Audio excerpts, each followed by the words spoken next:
Shalom Uvracha, Parashat Toledot, cours numéro 4.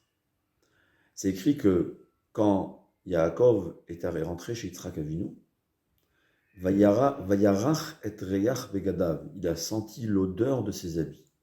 Dans le sens simple du pasuk, c'est que Yaakov Avinu avait porté les habits de Esav, qui avait une odeur des environnements dans lesquels Esav se trouvait.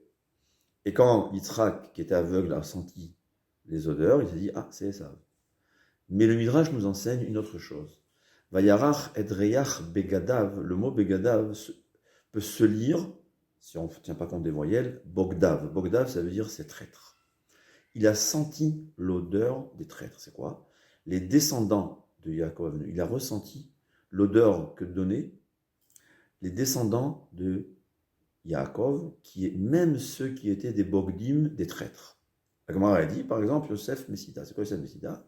C'est que dans la destruction du second temple, quand Titus, il avait peur de rentrer dans le Beth Amikdash, parce que même un non-juif connaissait la sainteté du Beth Amikdash. Alors il a dit, le premier juif qui va se permettre de rentrer, on lui permet de prendre, il voulait qu'il y ait un juif qui lui ouvre la porte, comme on dit, que le premier qui rentre, on lui permettra de prendre ce qu'il veut.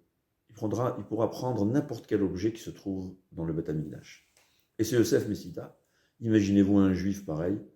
Au moment où Titus vient et détruit le temple, il se permet de rentrer et il a décidé de prendre la menorah, le candélabre, qui était au fait le plus bel objet qu'il y avait dans le Beth Amikdash.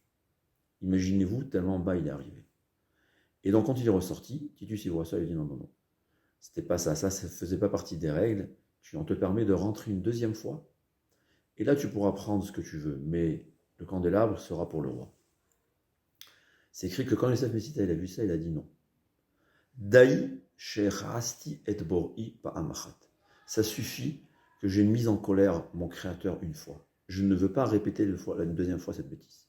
C'est écrit qu'on a pris une scie et on lui coupait ses membres, membre par membre, et lui, il n'arrêtait pas de crier. Daï she'rasti et bor'i pa'amachat. Ça suffit.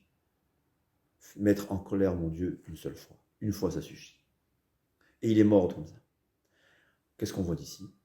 Il a ressenti l'odeur de ces bogdim, de ces traîtres, de ceux qui sont descendus le plus bas. Et là, ici, ça nous enseigne quelque chose de très important.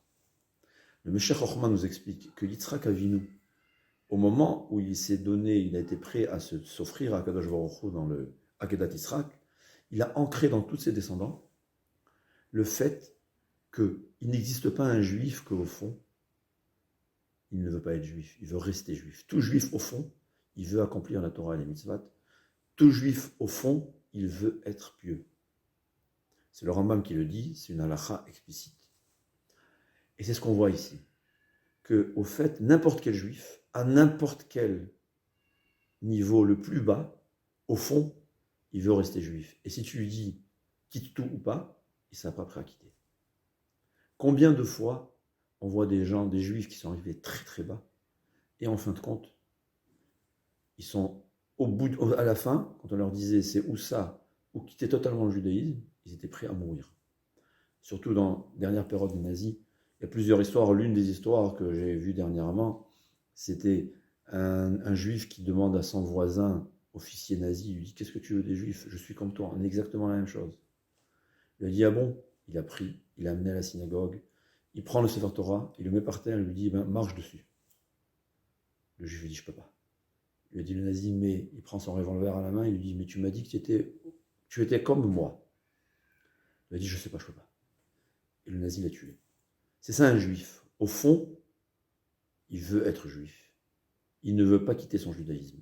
Et c'est ce que Yaakov Avinu, c'est ce que Yitzhak Avinu a ressenti dans les descendants de Yaakov. Il a vu que donc c'est évident que Yaakov, c'est lui la suite qui va continuer Yitzhak Avinu.